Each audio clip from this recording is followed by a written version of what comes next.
देव म्हणतात, बाळा, तुझी भयंकर चिंता आता दूर होणार आहे. मला तू टाळू नकोस.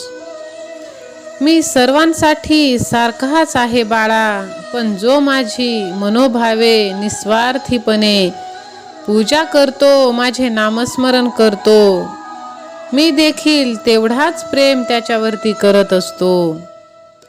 बाळा, तू माझा प्रिय भक्त आहेस. देव म्हणतात, बाळा, भविष्यात कधीही वाईट कामे तू करू नकोस. जेव्हा जेव्हा तू माझे नामस्मरण करशील त्या वेळी तुला एक एनर्जी तुला येणार, पॉझिटिव्ह एनर्जी तुला येणार.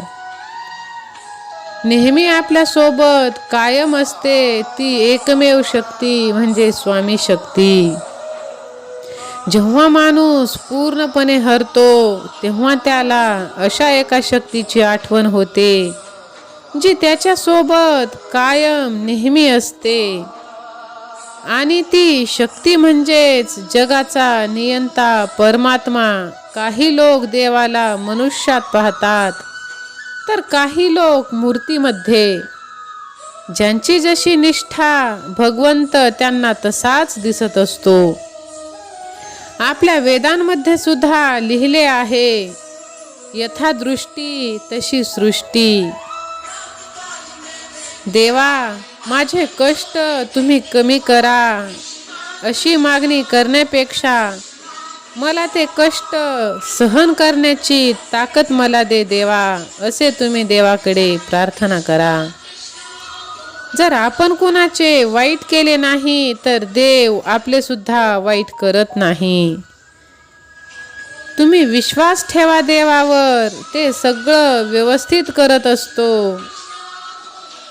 मनुष्य हा सुद्धा भगवंताचे एक रूपच आहे. मनुष्य हा आपल्या कर्माने पाहिजे ते सर्व काही मिळवू शकतो.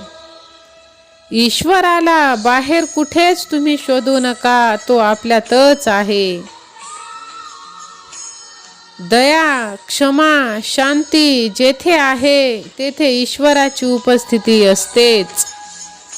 हाच भगवंत अनेक रूपांमध्ये आपल्या आजूबाजूलाच उपस्थित आहे. ज्या एका रंगाने माझे आयुष्य घडवले तो रंग म्हणजे पांडुरंग.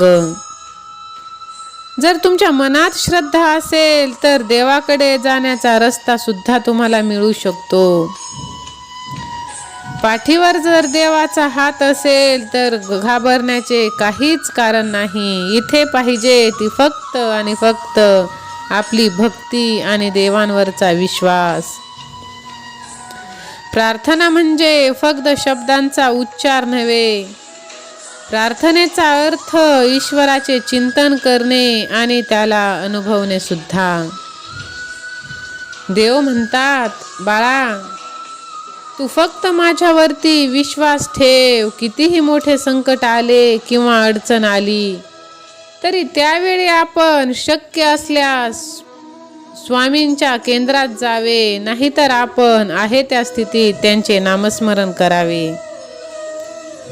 देव कधीच भेटला नाही, भेटेल की नाही हे मला माहीत नाही, पण देवासारखी माणसे माझ्या आयुष्यात मला भेटली. त्यांच्यातच मी देव पाहत असतो. पाण्याला बंध घातला तर ते संथ होते, आणि मनाला बंध घातला तर ते संत होतात.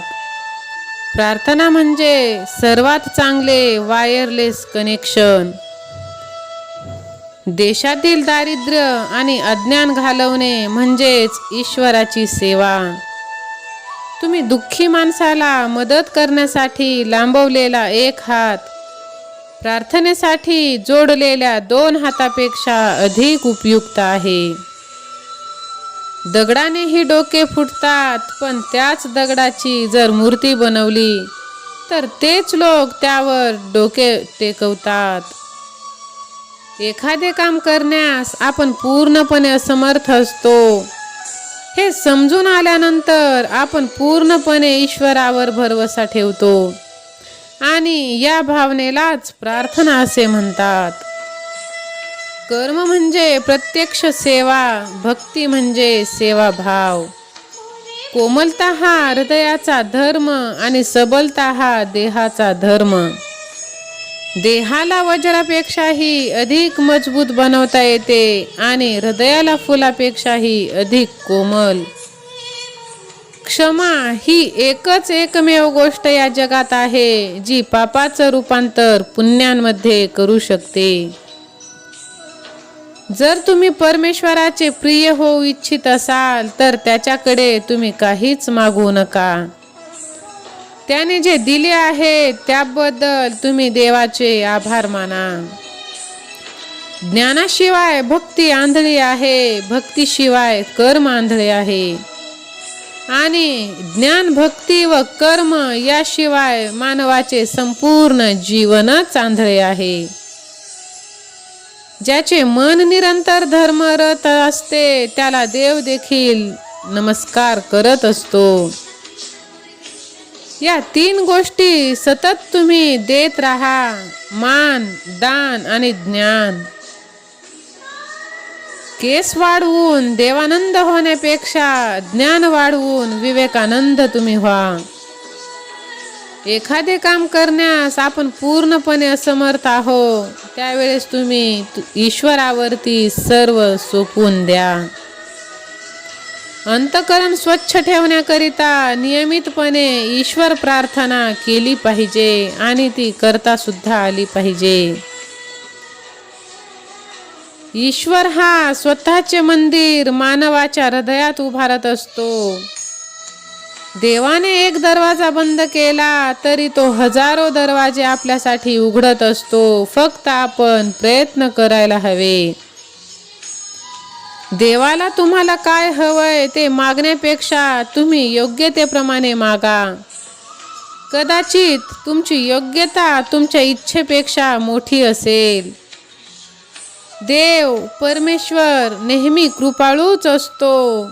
जो अत्यंत शुद्ध अंतःकरणाने त्याची मदत मागतो त्याला निश्चितपणे ती मदत मिळत असते. परमेश्वराची कृपा होते पण श्रद्धा आणि सबुरी हे 2 गुण असतील तेव्हाच. देवावर विश्वास असेल तर देव जे देईल त्यातच तुम्ही आनंदी राहा आणि स्वतःवर विश्वास असेल तर देवाला सुद्धा तुम्हाला जे हवे ते देणे भागच पडेल. जीवनात कितीही कठीण प्रसंग आले तरी तुम्ही अजिबातच तक्रार करू नका. कारण परमेश्वर असा डायरेक्टर आहे जो कठीण रोल नेहमी अप्रतिम अभिनेत्यालाच देत असतो. प्रार्थना म्हणजे आत्म्याची भूक. शरीराला जेवढी आवश्यक आहे तेवढीच आत्म्याला प्रार्थना सुद्धा आवश्यक आहे. माणसाने पैशापेक्षा जास्त पुण्य कमवावं. पैसा कमवला तर त्याला ठेवायला जागा लागते पण पुण्याचं तसं नाही. ते दिसत नाही पण वेळ आली की बरोबर समोर उपभोगता येतं. कारण कमावलेल्या पैशाचं काम जिथं थांबतं तिथूनच केलेल्या पुण्याचं काम चालू होतं. होय देवा, मला खूप खूप तू आव्हानं दे व ती पेलण्यासाठी प्रचंड शक्ती सुद्धा दे. म्हणूनच म्हटले जाते अशक्य ही शक्य करतील स्वामी. जे का रंजले गांजले त्यासी म्हणे तो जो आपुले. तोची साधू ओळखावा देव तेथेची जाणावा. अंतःकरण स्वच्छ ठेवण्याकरिता नियमितपणे तुम्ही ईश्वराची प्रार्थना करत राहा. अपराध करून जो सुख मिळवतो त्याला देव कधीच क्षमा करत नसतो. असत्य हे अपंग प्राण्याप्रमाणे असते. दुसऱ्याच्या आधाराशिवाय तो कधीच उभे राहू शकत नाही. आत्मज्ञान हे जगातल्या कुठल्याही ज्ञानापेक्षा सर्वश्रेष्ठ आहे आणि आत्मज्ञानाच्या प्राप्तीनेच अहंकाराचा नाश होत असतो. तर माझ्या प्रेमळ स्वामी भक्तांनो, स्वामींचे नामस्मरण करून तुम्ही आत्मज्ञान मिळवा. आणि आपल्या आतील अहंकाराला तुम्ही नष्ट करा, कारण अहंकार हा आपल्या विनाशाचं कारण आहे. जर तुम्ही सहमत असाल तर लगेच व्हिडिओला लाईक करून ह्या भक्तिमय चॅनलला सबस्क्राईब करा. बाजूची घंटी देखील तुम्ही दाबा आणि श्री स्वामी समर्थ, जय जय स्वामी समर्थ असे टाईप देखील करा. श्री स्वामी समर्थ.